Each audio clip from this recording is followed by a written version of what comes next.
Hello, আসসালামু আলাইকুম। Welcome to Sharif commerce academy এবং বিবিএ থার্ড ইয়ার ম্যানেজমেন্ট ডিপার্টমেন্টে ট্যাক্সেশন ইন বাংলাদেশ এই সাবজেক্টে chapter income from other source মানে অন্যান্য শাখাতে আয়, এই চ্যাপ্টার আজকে হচ্ছে আমাদের ফার্স্ট লেকচার। তো ইনকাম ফ্রম আদার সোর্স মানে অন্যান্য শাখাতে আয়, এই চ্যাপ্টারের জন্য জাতীয় বিশ্ববিদ্যালয়ে যে সিলেবাস দিচ্ছে এই সিলেবাস আলোকে আমরা একটা ফরম্যাটে ভাগ করছি। সেটা হচ্ছে অন্যান্য উৎস খাতে আয়ে মোট আয় আমরা নির্ণয় করা শিখব। তো এই চ্যাপ্টার থেকে জাতীয় বিশ্ববিদ্যালয় 2017 সাল থেকে শুরু করে 2024 সাল পর্যন্ত যে প্রশ্নগুলি আসছে তার একটা অ্যানালাইসিস এখানে তুলে ধরা হয়েছে। এটা হচ্ছে অ্যাকাউন্টিং ডিপার্টমেন্ট অ্যানালাইসিসটা, আর ম্যানেজমেন্ট ডিপার্টমেন্ট অ্যানালাইসিসটা ম্যানেজমেন্ট ডিপার্টমেন্টের শিটে দিয়ে থাকবে। তো দেখতেছি যে 2017 সালে এই চ্যাপ্টার থেকে কোনো প্রশ্ন হয় নাই, 18 সালে কোনো প্রশ্ন হয় নাই, 19 সালে কোনো প্রশ্ন হয় নাই, 20 সালে কোনো প্রশ্ন হয় নাই, 21 সালে পার্ট বিতে একটা, 22 সালে পার্ট বিতে একটা, 23 সালে পার্ট বিতে একটা, 24 সালে কোনো প্রশ্ন হয় নাই। তো তোমরা পরীক্ষা দিবা হচ্ছে 2025 সালে। 2025 সালে এখান থেকে একটা পার্ট বি এ প্রশ্ন পাবা। তার মানে এই চ্যাপ্টারকে আমরা পড়বো কত মার্কে টার্গেট করে পড়বো বলো তো দেখি? 4 মার্কের 4 মার্কে 4 টার্গেট মার্ক। করে পড়বো। তো এই চ্যাপ্টারটা আমরা আর্থিক পরিসম্পদ হতে আয় নির্ণয় করার ক্ষেত্রে যা পড়ছি ওগুলো আমাদের এই চ্যাপ্টার ক্ষেত্রে কাজে লাগবে। তো আর্থিক পরিসম্পদ হতে আয়ে ধারা ছিল 62 থেকে কত ছিল বলো দেখি? 65 65। 65 আর আজকে আমরা করব অন্যান্য শাখাতে আয়, এটা হচ্ছে 66 থেকে 69। তো অন্যান্য শাখাতে আয় নির্ণয় করার জন্য আমরা আগের মতোই প্রথমে লিখব করদাতার নাম, আয় বর্ষ, কর বর্ষ ফিক্সড, অন্যান্য শাখাতে আয় নির্ণয়, বিবরণ টাকা টাকা লিখবো। অন্যান্য শাখাতে আয় ধারা হচ্ছে 66 থেকে 69। এখন এই অন্যান্য শাখাতে আয় ধারাকে আমরা টোটালি সাতটা স্টেপে আমরা ভাগ করছি। এক একটা স্টেপে এক এক রকম কাজ। তো প্রথম ধাপে যে আইটেমগুলি আছে এই আইটেমগুলি হচ্ছে এগুলোকে আমরা 10% হারে মোটা অঙ্কিত করব।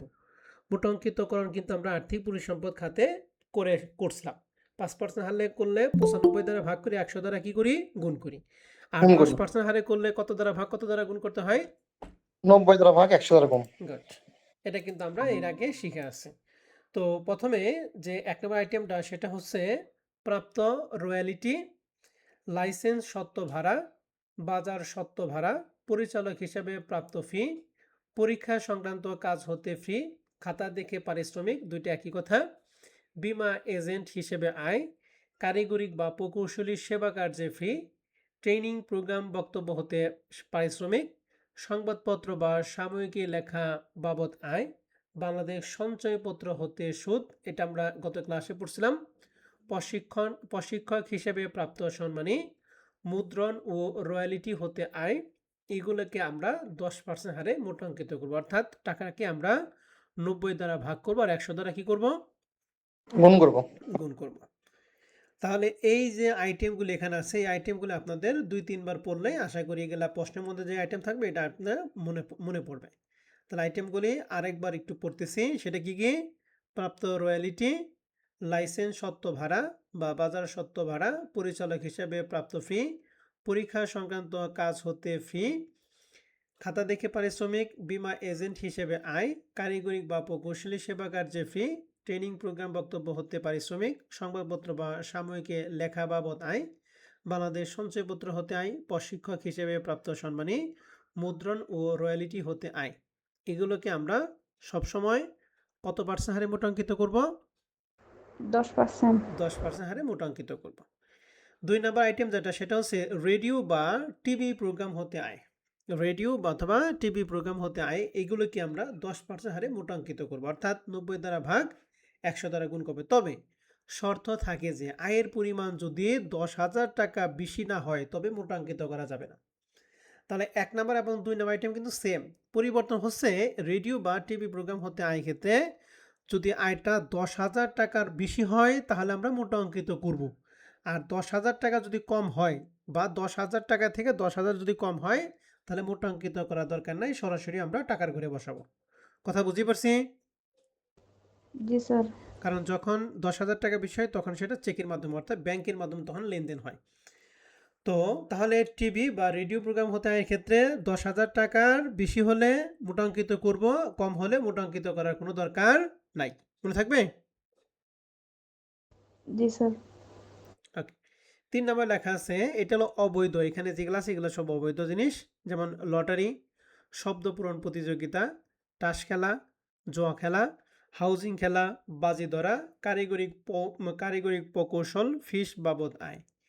এগুলা আমরা 20% হারে মোটাঙ্কিত করব। কত পার্সেন্ট হারে মোটাঙ্কিত করব? 20%। 20%। অর্থাৎ এটাকে আমরা 80 দ্বারা ভাগ করব আর 100 দ্বারা কি করব? গুণ করব। গুণ করব। তাহলে লটারি, শব্দ পূরণ প্রতিযোগিতা, তাস খেলা, জুয়া খেলা, হাউজিং খেলা, তারপরে বাজি ধরা, কারিগরি কৌশল, ফিস বাবদ আয়, এগুলোকে আমরা 20% হারে মোটাঙ্কিত করব। 4 নাম্বার যেটা আছে সেটা হচ্ছে 5% হারে। এখানে কি?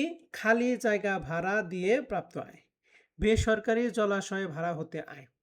তো খালি জায়গা ভাড়া দিয়ে প্রাপ্ত আয় এবং বেসরকারি জলাশয় ভাড়া হতে আয়, এগুলোকে আমরা 5% হারে মোটাঙ্কিত করব। 5% মোটাঙ্কিত করা মানে কি? 95 দ্বারা ভাগ করব আর কয় দ্বারা গুণ করব? 100 দ্বারা গুণ। 100 দ্বারা গুণ করব। সবাই রেসপন্স করবেন। 5 নম্বর প্রশ্নে বলছে সম্পত্তি ইজারা হতে প্রাপ্তি। সম্পত্তি ইজারা হতে প্রাপ্তি এই আয়টাকে শুধুমাত্র আমরা 4% হারে মোটাঙ্কিত করব। তার মানে 96 দ্বারা ভাগ করব আর 100 দ্বারা কি করব? গুণ করব। গুণ করব। তাহলে খালি জায়গা ভাড়া, বেসরকারি জলাশয়, এটাকে আমরা 5% হারে মোটাঙ্কিত করব। আর সম্পত্তি ইজারা হতে আয়কে আমরা কয় পার্সেন্ট হারে মোটাঙ্কিত করব? 4%। 4%। 6 নম্বরে বিবাহ বার্ষিকী বা জন্মদিনে উপহার, এটা যদি থাকে তাহলে সম্পূর্ণ কর ধার্য করব। গত ক্লাস আমরা শিখছিলাম করমুক্ত সরকারি সিকিউরিটি সুদ, জিরো কুপন বন্ড, এই দুইটা কাজ কি করতাম আমরা? সম্পূর্ণ অকরদার্য। ঠিক একই রকম ভাবে এখানে বিবাহ বার্ষিকী বা জন্মদিন উপহার, এই কয়টা আইটেমকে, এই দুইটা আইটেমকে আমরা কি করব? সম্পূর্ণ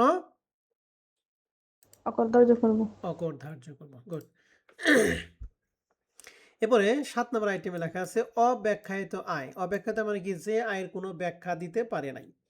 বোনাস কার্ড বিক্রয়, গৃহ শিক্ষকতা হতে আয়, ইজারা হতে আয়, অন্যান্য আয়, খেয়াঘাট হতে আয়, বই লেখার রয়্যালিটি, যন্ত্রপাতি ভাড়া হতে আয়, বক্তব্য থেকে আয়, উপভাড়া হতে আয়, অবলেখকের কমিশন, অকৃষি জমি ভাড়া দিয়ে প্রাপ্ত, চুক্তি ভঙ্গের ক্ষতিপূরণ, লাইসেন্স হতে আয়, ইজারার জামানতদার হিসেবে সালামি প্রাপ্তি, এগুলোকে এগুলোকে কখনোই মোটাঙ্কিত করার কোনো প্রয়োজন নাই। এগুলা সরাসরি কার ঘরে আসবে?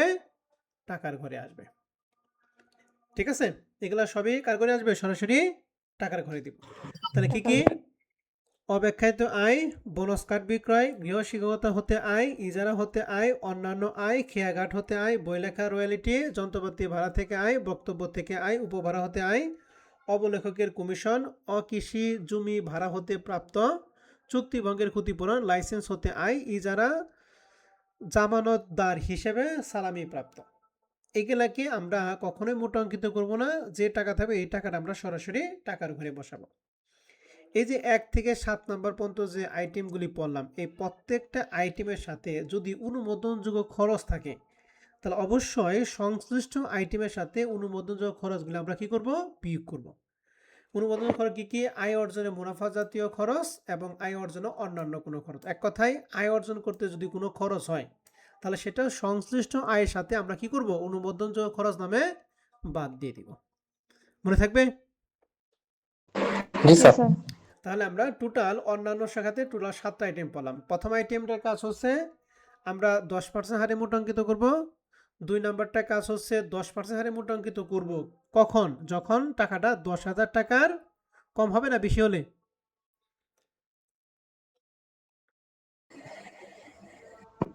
বেশি হলে। 10,000 টাকা বেশি হয়। 10,000 যদি কম হয় তাহলে মোটাঙ্কিত হওয়ার দরকার নাই। 3 নাম্বার আইটেমটা 20% হারে মোটাঙ্কিত করব। 4 নাম্বারটা 5%, 5 নাম্বারটা 4%, বিবাহবার্ষিকী বা জন্মদিন উপহার সম্পন্ন করে ধার্য করব। আর 7 নাম্বারটা কোনো মোটাঙ্কিত নয়, সরাসরি আমরা টাকার ঘরে বসাবো। এই হচ্ছে আমাদের অন্যান্য শাখাতে আয় নির্ণয় করার জন্য আমাদের ছক। এই ছকটা 2-3 বার পড়লে আশা করি মনে থাকবে। আর বাদবাকিগুলি আমরা অঙ্ক করতে করতে শিখব। এখন প্রশ্ন হচ্ছে অঙ্ক সমাধানের জন্য কিছু প্রয়োজনীয় নোট দিয়ে আছে। যেমন লেখা আছে উপরে ছকে উল্লেখ নেই এমন আইটেম যদি প্রশ্নে থাকে তাহলে নিম্নের নিয়মে অঙ্ক সমাধান করতে হবে। নিম্নের নিয়মগুলো আমরা অলরেডি ওই আর্থিক পরিসম্পদ খাতে আয় আমরা পড়ে আসছি। যেমন প্রাইভেট লিমিটেড বা পাবলিক লিমিটেড কোম্পানির লভ্যাংশ গত ক্লাসে আমরা বলছিলাম যে কোনো ধরনের লভ্যাংশ কত পার্সেন্ট হারে মূল্যাঙ্কিত করবো? 10%। 10%। এটা কিন্তু গত ক্লাসের বলা, হ্যাঁ না? তারপরে 2 নাম্বারটা হলো জি ব্যাংক রিলেটেড যেগুলো আছে, ব্যাংক জমা প্রাপ্ত সুদ, স্থায়ী আমানতের সুদ, ইসলামী ব্যাংকে মুনাফা, পোস্ট অফিস সেভিং হিসাবে সুদ, ডাকঘর সঞ্চয়, ডিপিএস ভাঙে প্রাপ্ত সুদ, এগুলো কিন্তু সব গত ক্লাসে পড়া। এগুলো থাকলে আমরা কয় পার্সেন্ট মূল্যাঙ্কিত করবো? 10%। 10%। আর 10%। ওয়েজ আর ডেভেলপমেন্ট বন্ডের সুদ, মিউনিসিপাল ঋণপত্রের সুদ, এগুলো আমরা কি করি? সরাসরি টাকার ঘরে দেই। টাকা করে। মিউনিসিপাল ফান্ড এবং আইসিবি ইউনিট ফান্ড এগুলাকে আমরা 10% হারে মূল্যাঙ্কিত করব। তো এই আইটেমগুলি আমরা গত ক্লাসের আইটেম আমরা এখানে আবার উল্লেখ করে থাকি, কারণ এই আইটেমগুলো যদি থাকে তাহলে গত ক্লাসের মতো আমরা কি করব, অর্থাৎ আর্থিক পরিসম্পদ খাতে আয়ের মতো আমরা ট্রিটমেন্ট করব। আর সর্বশেষটা এটা হচ্ছে বর্তমানে সত্ত্ব ভাড়া ও সৃজনশীল সাহিত্যকর্ম থেকে আয়, কর ধার্য আয় এবং তা অন্যান্য উৎস খাতে আয় অন্তর্ভুক্ত। বিধিবদ্ধ প্রতিষ্ঠান থেকে সত্ত্ব ভাড়া পেলে উৎসে 10% কর কেটে নিবে, যা চূড়ান্ত কর দায় হিসেবে পরিশোধ হিসেবে গণ্য হবে। তবে পাবলিকেশন থেকে প্রাপ্ত সত্ত্ব ভাড়ার ক্ষেত্রে উৎসে 10% কর কাটা হবে না। তার মানে বোঝা গেল যে বিধিবদ্ধ প্রতিষ্ঠান থেকে যদি হয় তাহলে 10% কর কেটে রাখে, তাহলে এটাকে আমরা মোটা অঙ্কিত করব। আর পাবলিকেশন থেকে যদি সত্ত্ব ভাড়া পায় এটা কর কেটে রাখে না, এটাকে মোটাঙ্কিত করার কোনো দরকার নাই। ঠিক আছে? এখন বিধিবদ্ধ প্রতিষ্ঠান থেকে নাকি পাবলিকেশন থেকে এটা আমাদের প্রশ্নে বলা থাকবে, তো এটা নিয়ে আপনাকে টেনশন করার কোনো কারণ নাই। কথা কি বুঝতেই পারছি সবাইকে? জি স্যার। তাহলে এই যে আমরা যেটুকু পড়লাম এতটুকুর উপর বেস করে আমরা কিছু অঙ্ক করব। অঙ্ক করলে আমরা আরও কিছু নতুন নতুন অনেক কিছু শিখতে পারবো। তো আসেন আমরা শুরুতেই অঙ্ক যেটা করবো সেটা হলো বেসিক কোশ্চেন 1। এটা কমার্স পাবলিকেশন বইয়ের অন্যান্য উৎস খাতে আয় এই চ্যাপ্টারের প্রবলেম 4 নম্বর প্রশ্নটা। তো প্রশ্নটা বলছে জাওয়াদ সাহেব 24-25 আয় বর্ষে অন্যান্য খাতে নিম্নোক্ত আয়গুলি পাওয়া যায়। এখানে 1 থেকে 9 পর্যন্ত টোটাল 9টা আইটেম দিয়ে আছে এবং উপরোক্ত আয় অর্জনের জন্য নিম্নোক্ত খরচ দিয়ে আছে। নিচে বলছে উপরোক্ত তথ্য হতে জনাব জাওয়াদ সাহেবের অন্যান্য উৎস খাতে আয় নির্ণয় করা। আমাদের অন্যান্য শাখাতে আয় নির্ণয় করার জন্য প্রথমে করদাতার নাম লিখব, আয় বর্ষ কর বর্ষ তোমাদের জন্য ফিক্সড, এরপর অন্যান্য শাখাতে আয় নির্ণয় বিবরণ টাকা টাকা। অন্যান্য শাখাতে ধারাটা কত থেকে কত বুঝলাম আমরা? 66 থেকে 66 থেকে 69। 69। আর আর্থিক পরিসম্পদ খাতেরটা কত থেকে কত পড়ছিলাম? 62 থেকে 65। 65 থেকে 65। 65 মনে থাকবে তো? জি স্যার। জি স্যার। এবার আসেন আমরা প্রথমটা দেখি। বলছে খাতা দেখে পারিশ্রমিক। তো খাতা দেখে পারিশ্রমিক ক্ষেত্রে আমরা পড়ছিলাম কত পার্সেন্ট হারে মোটাঙ্কিত করতে হবে? 10%। 10% হারে মোটাঙ্কিত। তার মানে 9000কে কত দ্বারা ভাগ করে কত দ্বারা গুণ করব? 90 দ্বারা ভাগ 100 90 দ্বারা দ্বারা গুণ। ভাগ 100 100 দ্বারা দ্বারা গুণ। গুণ। খেয়াঘাট হতে আয়, খেয়াঘাট মানে যে নৌকা ভাইয়া আয় করছে, তাহলে এখানে ব্যাংকের সাথে কোনো রিলেটেড নাই। তার মানে এই টাকাটা আমরা কি করব? সরাসরি সরাসরি টাকার ঘরে দেব। বই লেখার রয়্যালিটি প্রাপ্তি, এই যে রয়্যালিটি প্রাপ্তি আছে, তো এটা পাবলিকেশন নাকি? দুইটা কথা, একটা হলো পাবলিকেশনের কাছ থেকে পায় না বিধিবদ্ধ কোম্পানির কাছ থেকে পায়। আমাদের দুইটার কথায় একটা কথা নাই। যদি পাবলিকেশন থেকে পায় তাহলে 10% কর কেটে রাখে না, তার মানে এটাকে মোটাঙ্কিত করার দরকার নাই। আর বিধিবদ্ধ প্রতিষ্ঠান থেকে করলে 10% কর কেটে রাখে, তার মানে এটাকে আমরা কি করব? মোটাঙ্কিত করব। তো এখানে যেহেতু কোনো কিছু উল্লেখ নাই, তার মানে আমরা ধরে নিলাম এটা পাবলিকেশনের কাছ থেকে পাইছে। যেমন পাবলিকেশন মানে কমার্স পাবলিকেশন হতে পারে, মিলেনিয়াম পাবলিকেশন হতে পারে, ব্যতিক্রম পাবলিকেশন হতে পারে। ঠিক আছে? তো এখানে যেহেতু কোনো কিছু উল্লেখ নাই, তার মানে ধরে নেব এটা পাবলিকেশনের কাছ থেকে পাইছে। পাবলিকেশনের কাছ থেকে যদি পাই এটাকে মোটাঙ্কিত করা দরকার নাই, সরাসরি আমরা কার করে দিব? টাকা করে। তাহলে টাকা খাতা দেখে করে। পারিশ্রমিক 10% মোটাঙ্কিত, খেয়াঘাট হতে আয় সরাসরি, বই রাখা রয়্যালিটি প্রাপ্তি এটাও কি সরাসরি। তাহলে তিনটা আমরা দেখাই। এই যে 10,000টা মোটাঙ্কিত হয়েছে, খেয়াঘাট হতে 4,000 এবং বই লেখে রয়্যালিটি প্রাপ্তি হচ্ছে 30,000 টাকা। ওকে, জি এবার স্যার। আসি 4 নম্বর আইটেমটা, নাবালক সন্তানের আয়। এই নাবালক সন্তানের আয়টা নামে একটা আলাদা একটা খাতি আছে, ওইটা নাবালক সন্তানের আয়ের মধ্যে চলে যাবে। অতএব এটা অন্যান্য উৎস খাতে আয় ক্ষেত্রে আমাদের কোনো ভূমিকা রাখবে না। ঠিক আছে? নাবালক সন্তানের নামে আলাদা একটা খাতি আছে, এটা ওই খাতে চলে যাবে। অতএব এটা আমাদের এই অঙ্ক করার ক্ষেত্রে কোনো কাজ নাই। এবার টিভি প্রোগ্রাম হতে আয় ৩,০০০ টাকা আছে। টিভি প্রোগ্রাম হতে আয়কে মোটাঙ্কিত করতে হয় 10% হারে। কখন? 10,০০০ নিচে না 10,০০০ উপরে গেলে? 10,000টা বেশি হলে 10,০০০ টাকা বেশি হলে। তাহলে এটা কি মোটাঙ্কিত করতে নাকি সরাসরি টাকায় ঘরে দিব? 1600 টাকা করে দেবো। সরাসরি টাকার ঘরে দিব। গুড। গৃহ শিক্ষকতা হতে আয়, এটাও সরাসরি টাকার ঘরে। টাকার ঘরে। রেড ক্রিসেন্ট লটারি, যে লটারি, তাস, জুয়া এগুলা অবৈধ। অবৈধ ক্ষেত্রে কত পার্সেন্ট হারে মোটাঙ্কিত করব? 80%। 20% 20% হারে মোটাঙ্কিত করব। অর্থাৎ 20%। 80 দ্বারা ভাগ করব আর 100 দ্বারা কি করব? গুণ করবো। গুণ করব। কথা বুঝতে পারছি? জি স্যার। স্যার।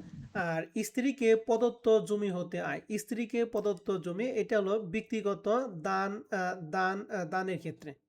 এই দান নামে আলাদা একটা খাতা আছে, এটা ওই খাতে চলে যাবে। তাহলে নাবালকের সন্তানের আয়, এটা নাবালকের খাতে চলে যাবে। স্ত্রীকে প্রদত্ত দান, এটা দানের মধ্যে দান নামে একটা খাতা আছে, ওখানে চলে যাবে। তার মানে স্ত্রীকে প্রদত্ত জমি হতে আয়, এটা আমাদের এই অন্যান্য উৎস খাতে আয় ক্ষেত্রে কোনো ভূমিকা নাই। আর বাজার সত্ত্ব ভাড়া, সত্ত্ব ভাড়ার ক্ষেত্রে আমরা কয় পার্সেন্ট হারে মোটাঙ্কিত করব?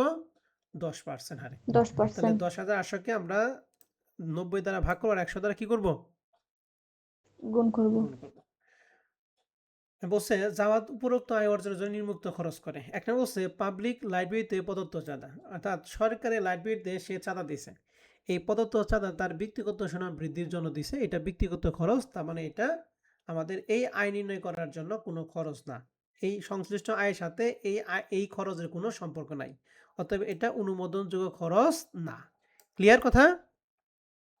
জি স্যার। জি স্যার। তাহলে পারিবারিক খরচ, এটাও তার ব্যক্তিগত খরচ, এটা এই সংশ্লিষ্ট আয় নির্ণয় করার সাথে কোনো সম্পৃক্ত নাই। তার মানে এইটাও অনুমোদনযোগ্য খরচ না। বুঝতে পারছি? আর জি স্যার। জি স্যার। লাইসেন্স নবায়নের খরচ। লাইসেন্স প্রতি বছর প্রত্যেকটাই লাইসেন্স কি করতে হয়? নবায়ন করতে হয়। এই নবায়ন খরচটা একটা অনুমোদনযোগ্য খরচ।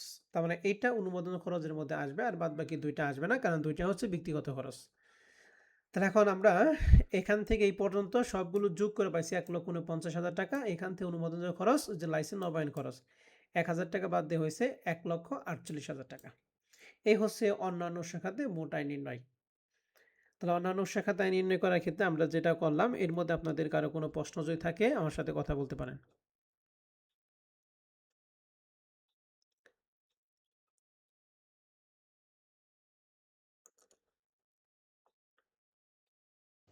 নাই স্যার। ওকে, আমরা আরো কিছু অঙ্ক একটু দেখি। হ্যাঁ, দেখেন ওই যে টিকাটা আমরা লিখে দিছি, বর্তমানে সত্য ভাড়া ও সৃজনশীল সাহিত্যকর্ম হতে আয় অকর ধার্য হয়, এটা তো লিখে দিছি। বিধিবদ্ধ প্রতিষ্ঠান হলে 10% কেটে রাখে, তার মানে তাকে হচ্ছে ধরতে হবে, কি ধরতে হয়?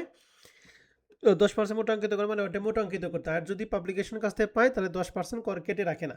কর কেটে রাখে মানে ওটা মোটাঙ্কিত করার কোনো দরকার নাই। আমরা কোনটা ধরছি, বিধিবদ্ধ প্রতিষ্ঠান নাকি পাবলিকেশন কাছ থেকে পাইছে? পাবলিকেশন কাছ থেকে পাইছে। আর নাবালক সন্তান ও স্ত্রীকে বিনা প্রতিদানে সম্পত্তি দেওয়া হয়েছে বলে ধরা হয়। এই সম্পত্তি অর্জিত হতে আয় স্বামী স্ত্রী অথবা নাবালক সন্তান আয় খাতে দেখাতে হয়। এর জন্য এটা অন্যান্য শাখাতে আসে নাই। পাবলিক লাইব্রেরিতে প্রদত্ত চাঁদা এবং পারিবারিক খরচ ইত্যাদি অনুমোদনযোগ্য খরচ নয়, কারণ এই দুইটাই হচ্ছে কি খরচ বলো দেখি? ব্যক্তিগত খরচ। ব্যক্তিগত খরচগুলি অনুমোদন দিবে না। বুঝতে পারছি সবাইকে? না। জি স্যার। ওকে, তাহলে বেসিক কোশ্চেন 1 আমরা দেওয়ার পরে এখানে 2-3টা টিকা দেখাইলাম। আপনারা কিন্তু টিকা অবশ্যই দিতে হবে। এখন আমরা যে অঙ্কটা আসবো সেটা হলো বেসিক কোশ্চেন 2, কমার্স পাবলিকেশন বইয়ের 6 নম্বর প্রশ্নটা। তো এই 6 নম্বর প্রশ্নটা কমার্স পাবলিকেশন বইয়ের এই অঙ্কটা আমরা করব A to Z। তো আসেন, প্রথমে লেখা আছে জনাব মিস্টার মুজিবুল হক 24-25 আয় বর্ষে নিম্নলিখিত আয়গুলি প্রাপ্ত হয়। তার অন্যান্য শাখাতে মোট আয় নির্ণয় করো। প্রথমে লেখা আছে সংবাদপত্র বা সাময়িকী লেখা বাবদ আয়। সংবাদপত্র লিখে যদি কোনো আয় করে তাকে তাই কত পার্সেন্ট হারে মোটাঙ্কিত করতে হয়? 10%। 10%। তো আমরা আগে এটা দেখে নিই, নাম হচ্ছে মুজিবুল হক। তো আমরা এখানে লিখছি জনাব মুজিবুল হক, আয় বর্ষ কর বর্ষ তোমাদের জন্য ফিক্সড। এরপর অন্যান্য শাখাতে আয় আমরা নির্ণয় লিখছি। অন্যান্য শাখাতে ধারাটা কত থেকে কত? 66 থেকে 69। 66 থেকে 69। আমরা প্রথমটা লিখছি সংবাদপত্র বা সাময়িক লেখা হতে হয় 10% হারে মোটাঙ্কিত করেছে 12,000 টাকা। এরপরে বাদ বাকিগুলো আমরা দেখতেছি। লেখা আছে রয়্যালিটি বাবদ আয়। রয়্যালিটির ক্ষেত্রে আমাদের কত পার্সেন্ট হারে মোটাঙ্কিত করতে হয়? 10%। 10%। তাহলে 10% মোটাঙ্কিত এটা দেখাইতে হবে না, দেখাবো না, যেহেতু এগুলো পারলেন। এবার প্রাইভেট টিউশন, প্রাইভেট পরে আয় করছে, এখানে ব্যাংকের সাথে কোনো সম্পর্ক নাই, তার মানে এটাকে আর মোটাঙ্কিত দরকার নাই, এটা সরাসরি টাকা ঘরে যাবে। টাকা করে আসবে। পরিচালক হিসেবে প্রাপ্ত ফি, এটা আমাদের কত পার্সেন্ট মোটাঙ্কিত করতে হবে? 10%। 10%। নাবালক সন্তানের আয়, এই নাম আলাদা একটা খাতি আছে, অতএব এটা আসবে না, ঠিক আছে। এবার টাস খেলা থেকে আয়, টাস খেলা একটা অবৈধ, অবৈধ ক্ষেত্রে কত পার্সেন্ট জানি? 20%। 20%। 20%। গুড। জাতীয় বিশ্ববিদ্যালয় খাতা দেখে পারিশ্রমিক, যে খাতা দেখে পারিশ্রমিক কয় পার্সেন্ট মোটাঙ্কিত করতে হয়? 10%। 10%। এই যে হাউজি খেলা, হাউজি খেলা মানে অবৈধ, অবৈধ ক্ষেত্রে কত পার্সেন্ট? অবৈধ 20%। 20%। 20%। টিভি প্রোগ্রাম থেকে আয়, এটা 3000 টাকা, মোটাঙ্কিত করবো নাকি সরাসরি টাকার ঘরে দিব? সরাসরি টাকা ঘরে। সরাসরি টাকার ঘরে। যন্ত্রপাতি ভাড়া হতে আয়, যন্ত্রপাতি ভাড়ার সাথে ব্যাংকের কোনো সম্পর্ক নাই, তার মানে এখানে কোনো মোটাঙ্কিত ঝামেলা নাই, সরাসরি আমরা কার করে দিব? টাকা ঘরে। টাকার ঘরে। এটা রেড কিচেন লটারি, এই যে লটারি মানে অবৈধ, কত পার্সেন্ট মোটাঙ্কিত করবো? 20%। 20%। পিএটিসিতে প্রশিক্ষক হিসেবে প্রাপ্ত সম্মান, এই যে প্রশিক্ষক হিসেবে প্রাপ্ত সম্মানী টাকাগুলো ব্যাংকের মাধ্যমে পাই, তাহলে ব্যাংকের সাথে রিলেটেড, মানে আমরা কত পার্সেন্ট 10%। মোটাঙ্কিত করব? 10%। 10% হারে মোটাঙ্কিত করব। তারপর লেখা আছে নাইম ট্রেনিং প্রোগ্রাম বক্তব্য থেকে আয়, যে ট্রেনিং প্রোগ্রামে বক্তব্য থেকে আয় ক্ষেত্রে, এটা আমরা কার করে, সরাসরি কার করে দিব? সরাসরি টাকার টাকার কলামে। করে দিব। টাকা ঘরে। এবার পরে লেখা আছে অনুসন্ধানে জানা যায় তিনি তার স্ত্রীকে নিয়ে ভারতে দার্জিলিংয়ে ভ্রমণে গেছিল, সেখানে স্ত্রীর জন্য 50,000 টাকা এবং মেয়ের জামাইয়ের জন্য 30,000 টাকা মালামাল কিনছে, তাহলে 50 এবং 30 মোট কত? 80,000 টাকা, যার সঠিক ব্যাখ্যা তিনি দিতে পারেনি। তাহলে যেটা ব্যাখ্যা দিতে পারবো না সেটাকে আমরা বলবো কি? অব্যাখ্যায়িত আয়। যার ব্যাখ্যা নাই তাকে কি বলবো আমরা? অব্যাখ্যায়িত আয় বলবো। তাহলে অব্যাখ্যায়িত আয় এখানে কত? 80,000 টাকা। এবং বলছে দার্জিলিং ভ্রমণের জন্য তার ব্যয় হয় 1,30,000। দার্জিলিং ভ্রমণের জন্য গেছে তার ব্যক্তিগত ব্যক্তিগত প্রয়োজনে গেছে, তো এই খরচকে আয়কর কর্তৃপক্ষ অনুমোদন দিবে না। আয়কর কর্তৃপক্ষ এই খরচ অনুমোদন দিবে না, তাহলে 1,30,000 টাকা বাদ। তাহলে এখানে অব্যাখ্যায়িত আয়ের মধ্যে আসবে 50,000 টাকা এবং 30, মোট কত টাকা বলো দেখি? 80,000। 80,000 টাকা। তাহলে আমরা এখানে এই যে অব্যাখ্যায়িত আয় নামে লিখছি 50 + 30 সমান সমান কত টাকা? 80,000 টাকা। বুঝতে পারছি? জি স্যার। এবার জি স্যার। আরো কিছু খরচ আছে, নিজে চলতি অর্থ বছর তিনি নিম্নোক্ত খরচগুলি করেন। 1, পারিবারিক খরচ। পারিবারিক খরচ কি আসে? না। না। ঈদুল আজহার কুরবানির পশুর ক্রয়, এটা কি আসবে? ব্যক্তিগত জিনিস। না স্যার। 21শে ফেব্রুয়ারিতে বই মেলা থেকে বই ক্রয়, এটা তার ব্যক্তিগত খরচ। হাউজির টিকিট ক্রয়, মানে ওই যে জোয়া যে করছে, জোয়ার টিকিট ক্রয় করছে, এটা কাইকে করতে অনুমোদন দিবে? যেটা অবৈধ তার কোনো কোনো অনুমোদনযোগ্য খরচ আছে? না না। না। নাই। তার মানে এখানে যে খরচগুলো আছে সবগুলোর খরচই অনুমোদনযোগ্য নয়, তার মানে এখানে একটাও আমাদের অনুমোদনযোগ্য খরচের মধ্যে আসবে না। এর জন্য আমাদের এখানে টোটাল যে যোগফলটা হয়েছে, এই যোগফলটা হচ্ছে 3,63,000 টাকা হচ্ছে আমাদের অন্যান্য শাখাতে মোট আয়। ওকে, জি স্যার। 2 নাম্বারটা নিয়ে আপনাদের কারো কোনো প্রশ্ন আছে? স্যার তিনি যে মানে দার্জিলিং এ মানে ভ্রমণ করলে 1,30,000 টাকা যারা যে খরচ হয়েছে, হুম। সেটা মানে আপনার আসবে না। যদি ওখানে যদি আবার ইয়ে লেখা থাকতো তাহলে আজকে আসতো কি লেখা থাকলে? যে এটা কোনো অব্যাহত মানে ইয়ে পাওয়া যায়নি, তাহলে কি আসতো এটা? না না মানে সঠিক ব্যাখ্যা পাওয়া যায়নি। না, সঠিক ব্যাখ্যাটা পাওয়া যাবে না। তোমার যা যা কি করছে, এখানে স্ত্রীকে দিছে 50,000 টাকা এবং মেয়ের জামাইয়ের জন্য 30,000 টাকা মালামাল কিনছে, তাহলে এই 80,000 টাকা আয় সে কই থেকে পাইছে? এই আয়ের তিনি ব্যাখ্যা দিতে পারেন নাই। কিন্তু দার্জিলিং ভ্রমণে যে তার খরচ, এটা তার ব্যক্তিগত খরচের জন্য গেছে, এখানে এই খরচটা ব্যাখ্যা দিয়ে পার্সে দেখতে 1,30,000 টাকার কথা বলা আছে, আর ব্যাখ্যা না দিয়ে বলে তো কোনো টাকার কোনো লিখে থাকতো না, ঠিক আছে। অতএব এই যে ভ্রমণের যে খরচটা, এটা কখনোই ব্যাখ্যা থাকবে কি ব্যাখ্যা থাকবে না এরকম বলা থাকবে না, ঠিক আছে। ব্যক্তিগত ভ্রমণের জন্য খরচ গেলে সেটা আয়কর কর্তৃপক্ষ কখনোই অনুমোদন দিবে না। বুঝা গেছে? জি স্যার।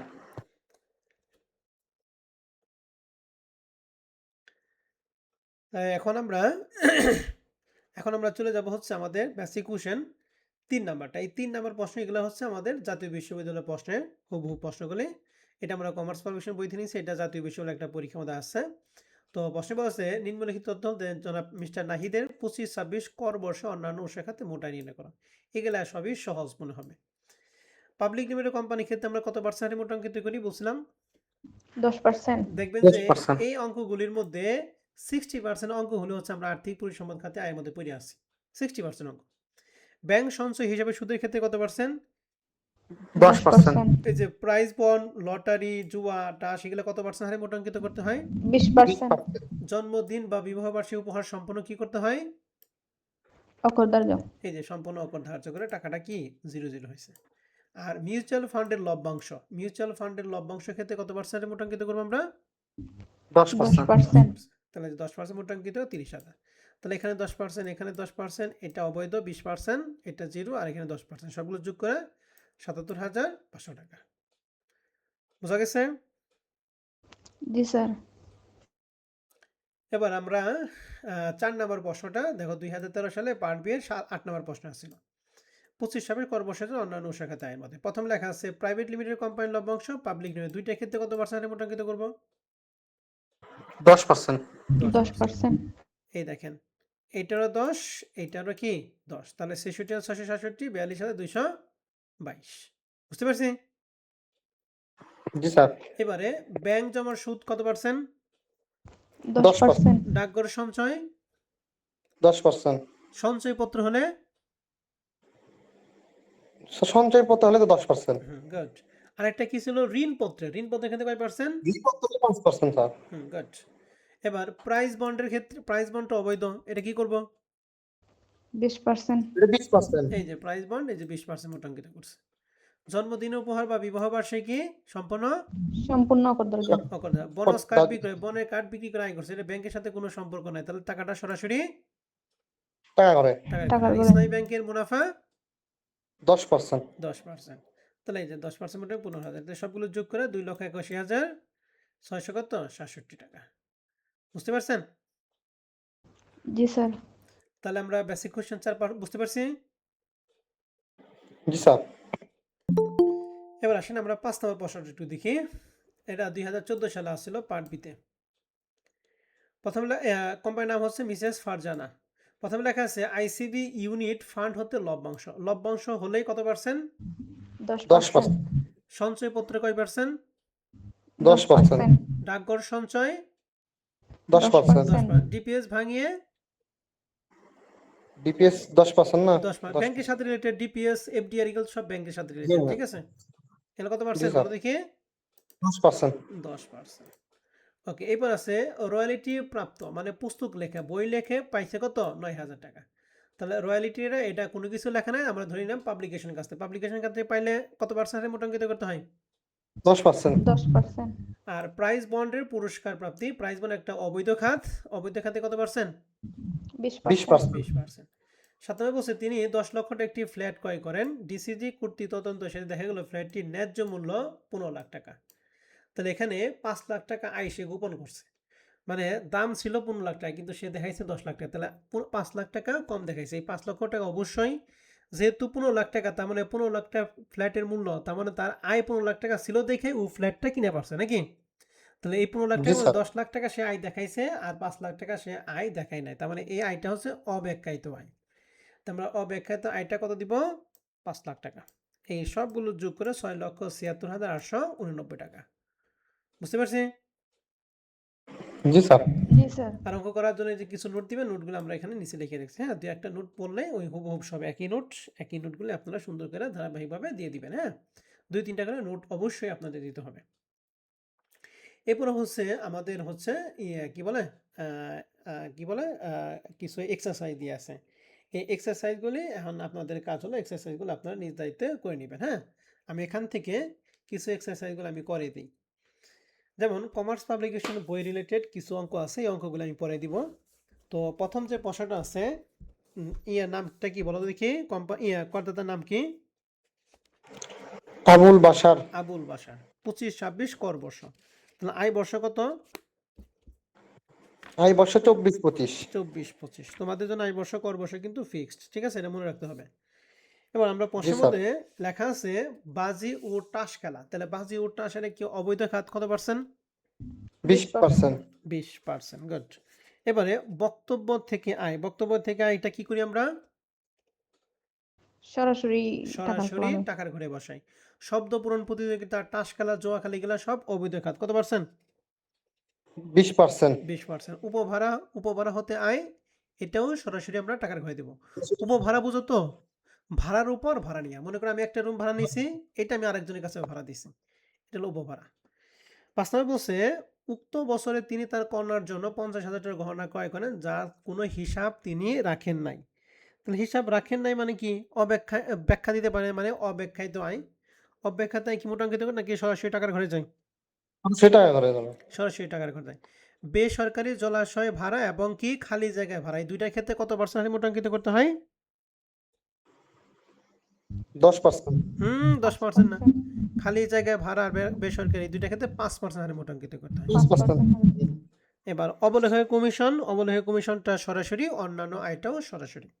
আমি বলছে আয় অর্জনের জন্য ব্যাংক চার্জ 5,000 এবং আয় অর্জনের জন্য মুনাফা জাতীয় খরচ হলো কত টাকা?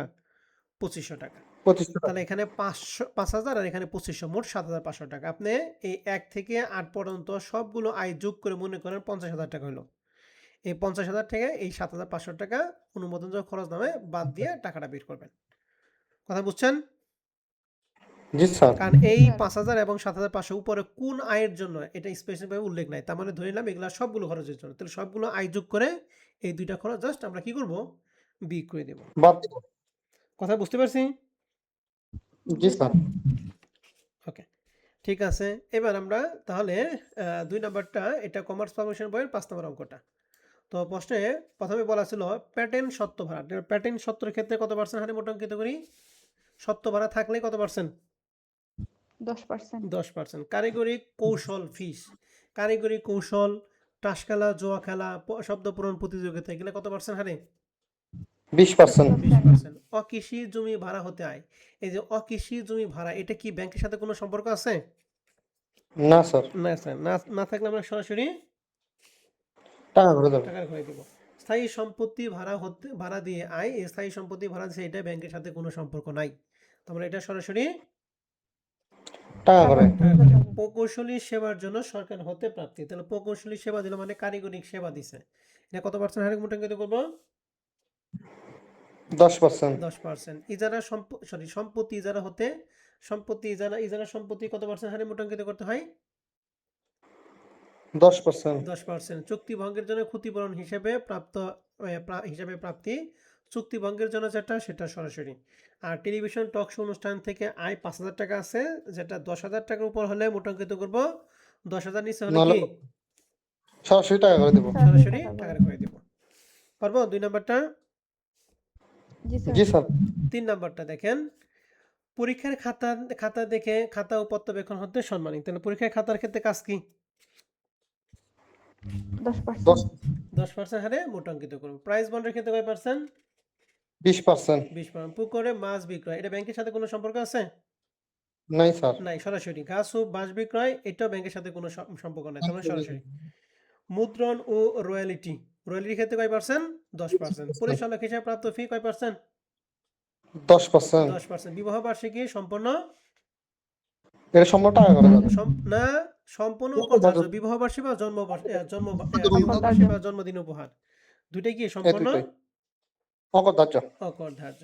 আর লাইসেন্স হতে আয় এটা সরাসরি আমরা টাকার ঘরে দেব। তবে এর সাথে নিচে একটা কথা বলা আছে, বলছে এছাড়া তিনি 300 টাকা লাইসেন্স নবায়ন ফি প্রদান করে। তাহলে এই লাইসেন্স ফিটা মানে ব্যয়টা এই লাইসেন্সের সাথে সম্পর্ক। তাহলে লাইসেন্স হতে আয় 500 টাকা থেকে এই 300 টাকা আমরা নবায়ন বাবদ ফি বাবদ কি করব?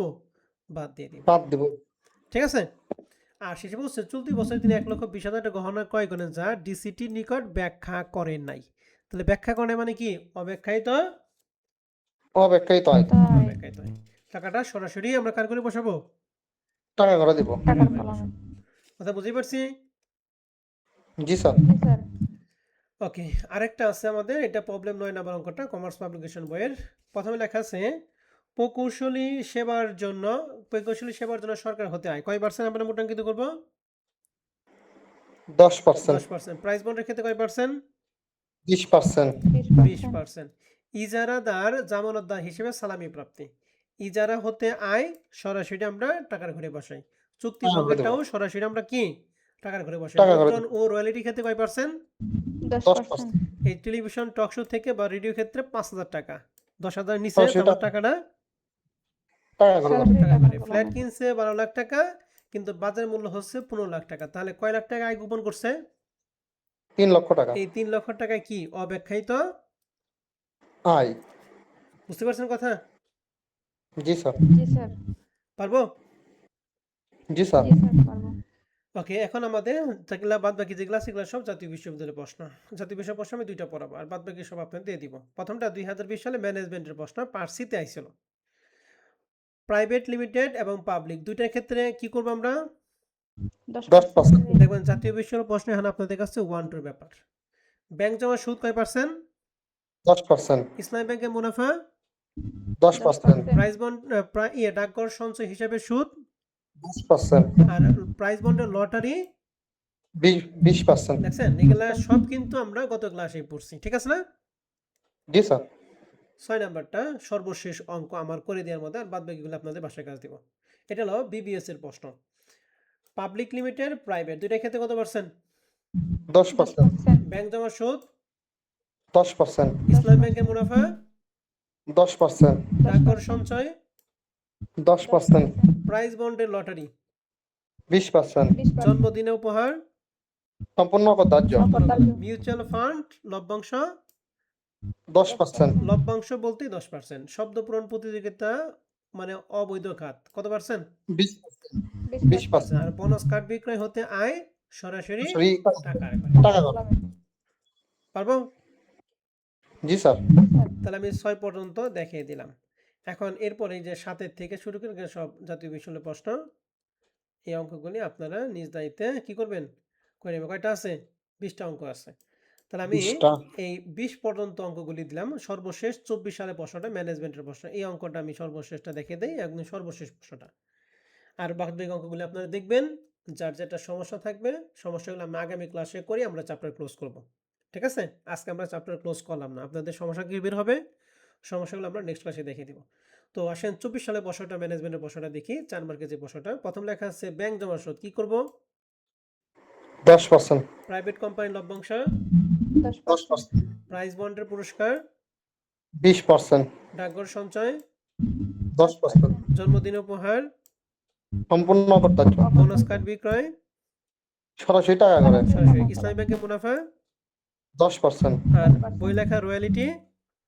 10%। 10%। দেখছেন, এগুলো একটা আমার কল লাগছে না, সবই আপনার পারছেন, জি স্যার। সবগুলো আপনারাই পারছেন। হ্যাঁ, তাহলে আপনাদের কাজ হচ্ছে আপনারা সুন্দর কইরা অঙ্কগুলি একটু দেখবেন, যার যেটা সমস্যা হবে মার্ক করে রাখবেন। আমরা নেক্সট ক্লাসে এই যেগুলো সমস্যা আছে সমস্যাগুলি দেখাবো, দেখে আমরা এই চ্যাপ্টারটা কি করব, ক্লোজ করব। ঠিক আছে? তবে জি স্যার। অঙ্ক করার আগে সবাইকে বাধ্যতামূলকভাবে এই ছকটা ভালো করে পড়তে হবে। এখানে যে এই অন্যান্য শাখা থেকে আমি 7টা পার্টে ভাগ করে যে পড়াইলাম, এই 7টা পার্ট আপনাকে ভালো করে মনে রাখতে হবে। সম্পত্তি ইজারা হতে এটা 4%, খালি জায়গা ভাড়া এবং বেসরকারি জলাশয় 5%, এগুলো আপনাকে মনে রাখতে হবে। 3 নাম্বার অবৈধ ক্ষেত্রে 20%। রেডিও টিভি হতে মোটা অঙ্কের তখনই করবো যখন 10,000 টাকা কি থাকবে, বেশি থাকবে। এগুলো আপনাকে জানতে হবে, এগুলো যদি না জানেন তাহলে কাজ শেষ। যেমন এই যে বিবাহ বার্ষিকী বা জন্মদিন সম্পর্কে কি করতে হয়, অকর ধার্য। এই আইটেমগুলি আগে ভালো করে 2বার পড়বেন, 2বার পড়ার পর তারপরে বেসিক কোশ্চেনে 1 দিয়ে অঙ্কগুলি শুরু করবে A to Z। ঠিক আছে? এবং করার ক্ষেত্রে যেটা সমস্যা থাকবে সেটা লাল কালি দাগে রাখবেন, এটা স্যারকে প্রশ্ন করে এরকম লিখে রাখবেন। হ্যাঁ, আমি নেক্সট ক্লাসে আপনাদের সমস্যা দেখিয়ে তারপর আমরা চ্যাপ্টারটা ক্লোজ করব। বুঝতে পারছেন সবাই? জি স্যার। জি স্যার। কারো কোনো প্রশ্ন আছে? নাই স্যার। নাই স্যার। ওকে, তাহলে আজকের ক্লাস আমাদের এই পর্যন্ত থাকবে।